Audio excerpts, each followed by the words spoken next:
तो बिहार के चुनावी रण में अमित शाह उतर आए हैं और इसे लेकर उन्होंने सारण में जनसभा को संबोधित किया और साथ ही अमित शाह ने जीत को लेकर क्या कुछ कहा है एनडीए की, ये भी सुनिए। एनडीए पर भरोसा करिए, जंगल राज को हम आने नहीं देंगे, बिहार में घुसने नहीं देंगे। मोदी जी का संकल्प है बिहार को विकसित बिहार बनाना, वो एनडीए सरकार ही पूरा कर सकती है, राहुल एंड लालू कंपनी नहीं कर सकती है। भाइयों बहनों, एनडीए के सभी दलों के लिए बिहार की जनता खुलकर मतदान करे, बेखौफ होकर मतदान करे और प्रचंड बहुमत से एनडीए के सभी दलों को जिताए। और न्यूज रूम से विशेष संवाददाता राजीव रंजन इस वक्त हमारे साथ जुड़े हुए हैं। राजीव, देखिए, केंद्रीय गृह मंत्री अमित शाह बिहार पहुंचते हैं, नीतीश कुमार से उनकी मुलाकात होती है। मुलाकात के बाद अमित शाह चुनावी जनसभा को संबोधित करते हैं, जहां एनडीए की जीत का दावा अमित शाह की तरफ से किया जाता है। विपक्ष पर जमकर निशाने भी साधते हैं, यानी इतना जरूर है कि एनडीए बीजेपी पूरी दमखम के साथ इस बार चुनाव में उतरने के लिए तैयार है। जी, निश्चित रूप से जिस तरह से अमित शाह ने दम भरा, वो भी छपरा के अमनौर जगह से, और वहाँ उन्होंने जिस तरह के लालू यादव के जंगल राज को याद कराया और उस जंगल राज के जो नेता हुआ करते थे शहाबुद्दीन, उस शहाबुद्दीन की बेटी को टिकट दिए जाने को लेकर के उन्होंने लालू यादव एंड राहुल गांधी कंपनी को घेरा और कहा कि एनडीए किसी भी हालत में जंगल राज आने नहीं देगी, जनता भी किसी भी हालत में जंगल राज नहीं आने देना चाहती है। उन्होंने वहां उपस्थित जनसमूह से कहा कि आप लोग जंगल राज लाना चाहते हैं क्या फिर से, ये था वहां का वक्तव्य। और रह गई कि अमित शाह ने 4 दीपावली की चर्चा की है। 4 दीपावली, उनका एक दीपावली कहना था कि जिस तरह से अयोध्या में राम मंदिर बना तो एक दीपावली मना, भव्य दीपावली मना। दूसरा दीपावली की उन्होंने चर्चा की कि हर महिलाओं के खाते में 10-10 हजार रुपये जो गए हैं वो दूसरी दीपावली है।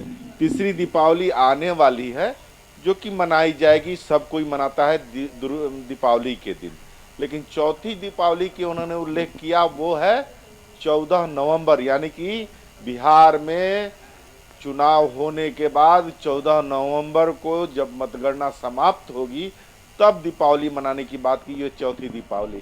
तो एक तरह से एक मने कहा जाता है ना कि अपने आप में संतुष्ट और अपने आप में भरपूर होना, यह दिखाता है कि किस तरह से अपने कार्यकर्ताओं में जान डालना, जनता को यह बताना कि फिर से एनडीए की सरकार, बहुमत की सरकार आएगी, और यह भी कहना कि अगर किसी भी चुनाव का आगाज छपरा की धरती से होता है, सारण की धरती से होता है, तो वो जीत की परचम लहराता है। यानी कि एनडीए छपरा की धरती से अपनी चुनावी रैली आज शुरुआत की है अमित शाह ने, और पहले नेता हैं जो कि चुनावी रैली इस तरह का किए हैं, जनसभा। तो वैसी स्थिति में कहा जा सकता है कि एनडीए को लेकर के जी। और अभी आपने जिस तरह से बात कही कि अमित शाह की नीतीश कुमार जी से मुलाकात हुई है, 18 मिनट मुलाकात चली है, बहुत सारी बातें हुई होंगी, किस तरह से हम लोग कैंपेन में जाएं, कहां कहां हम लोग जाएं और आप कहां जाएंगे, सारी चीज़ें, टिकट बंटवारा पूरी तरह से पूर्ण कर लिया है एनडीए ने और कहीं से भी कोई भी असमंजस की स्थिति नहीं है। ये सारी बातें हुई होंगी और निश्चित रूप से फिर से जीत का परचम लहराने के रूपरेखा तैयार की गई होगी। बिल्कुल राजीव, और अमित शाह का बिहार आना, नीतीश कुमार से मिलना, चुनावी जनसभा को संबोधित करना, ये एक सकारात्मक संदेश भी दिया जा रहा है कि हमारे बीच एकजुटता है और एकजुटता के साथ ही नीतीश कुमार के नेतृत्व में इस बार एनडीए चुनाव लड़ेगी भी और जीतेगी भी, क्योंकि जिस तरह से चुनावी हुंकार भरा है मंच से अमित शाह ने, ये बताने के लिए काफी है कि विरोधियों को पटखनी देने के लिए एनडीए ने अपनी कमर कस ली है।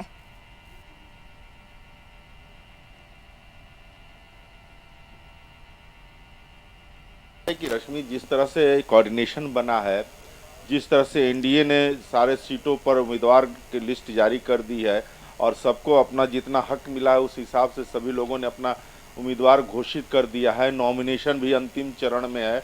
आज प्रथम फेज का नॉमिनेशन समाप्त होना है, तो आज बहुत सारे नेता नॉमिनेशन कर रहे हैं। उसी नॉमिनेशन के तहत छपरा में भी नॉमिनेशन था जहां अमित शाह ने रैली की, और उसके बाद जिस तरह से कोऑर्डिनेशन दिख रहा है, और सबसे बड़ी बात है कि इसके पहले एनडीए ने कोऑर्डिनेशन दिखाते हुए हर विधानसभा में कार्यकर्ता सम्मेलन किया। अब कोऑर्डिनेशन दिखाते हुए हर उम्मीदवार मानी कि एनडीए के उम्मीदवार के नामांकन में बड़े बड़े नेता शामिल हो रहे हैं। ये सबसे बड़ी बात है। और वो नेता चाहे जदयू के हों, चाहे भाजपा के हों, या फिर चिराग पासवान के हों, चाहे उपेंद्र कुशवाहा के हों, चाहे जीतनराम मांझी के हों, ये कोई ना कोई उस पार्टी के नेता हर उम्मीदवार के नामांकन में पहुंच रहा है और दमखम से वहां अपनी उपस्थिति दर्ज करा रहा है और एकजुटता दिखा रहा है। तो ये दिखाई दे रहा है कि उनका कोऑर्डिनेशन, और आज जिस तरह से अमित शाह की नीतीश कुमार से मुलाकात हुई है, तो ये भी एक कोऑर्डिनेशन का ही हिस्सा था। और बहुत सारी बातें निकल करके अभी सामने आएंगी कि क्या क्या बातें हुई, लेकिन ये कोऑर्डिनेशन का ही मीटिंग था। तो कहा जा सकता है कि एनडीए पूरी तरह से तैयार है और वो मैदान में उतर चुकी है। महागठबंधन में अभी बहुत रार चल रहा है, तो वैसी स्थिति में इस मामले में महागठबंधन पीछे हो गया है और एनडीए बहुत आगे निकल चुका है। रश्मि, बिल्कुल। साथ ही अगर बात करें तो आज अमित शाह ने महागठबंधन के प्रत्याशियों पर भी सवाल उठाए। शहाबुद्दीन के बेटे उसामा को जिस तरह से टिकट दिया गया है, इसे लेकर भी अमित शाह ने हमला बोला। लालू, राबड़ी, इसके अलावा तेजस्वी और राहुल गांधी को अमित शाह ने अपने निशाने पर लिया है आज की जनसभा में। हाँ, निश्चित रूप से, क्योंकि देखिए क्या है कि उनका एक तर्क था कि जो आज वोटर बने हैं नए नए युवा, तो वो तेजस्वी के पिताजी यानी कि लालू यादव के जो कार्यकाल थे वो मुख्यमंत्री थे और राबड़ी देवी मुख्यमंत्री हुआ करती थी। तो उस समय जो जंगल राज की बात होती है, आज भी बात होती है, तो उसको उन्होंने दिखाने की कोशिश की है। यह बताने की कोशिश की है कि उस जंगल राज के नेता हुआ करते थे शहाबुद्दीन, और शहाबुद्दीन को कौन नहीं जानता है।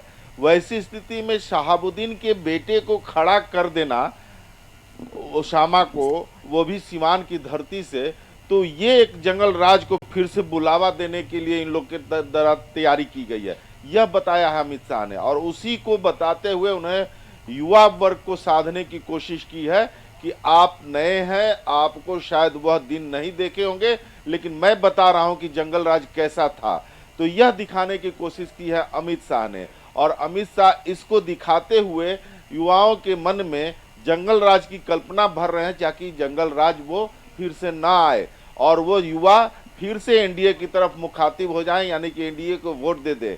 ये अमित शाह का तर्क था और उन्होंने अपने भाषण में यही दिखाने की कोशिश की है। चलिए, बिल्कुल, यानी कुल मिलाकर ये कहा जा सकता है राजीव की महागठबंधन में भले ही खींचतान चल रहा हो, लेकिन एनडीए एकजुट होकर आगे बढ़ भी रहा है, क्योंकि ना सिर्फ अमित शाह बल्कि उत्तराखंड के मुख्यमंत्री पुष्कर सिंह धामी ने भी आज सिवान में चुनावी जनसभा को संबोधित किया है। और ये बताता है कि एनडीए मजबूती के साथ इस बार चुनाव लड़ने के लिए तैयार है। मैदान में तमाम बड़े नेता, दिग्गज नेता उतर भी रहे हैं और ये सिलसिला तो अभी शुरू हुआ है।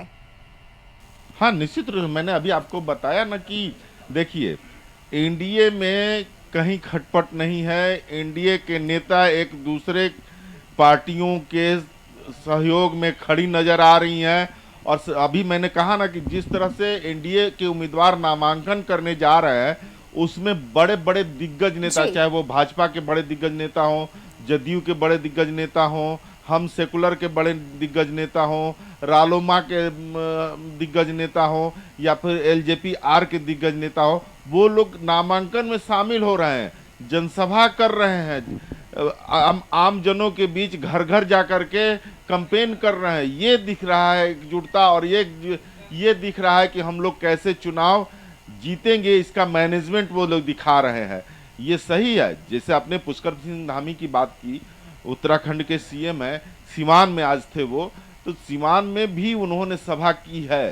तो ये दिखाई दे रहा है कि किस तरह से एनडीए ताबड़तोड़ रैली कर रही है, सभा कर रही है, नामांकन में जा रही है, वो अपनी एकजुटता के साथ जा रही है।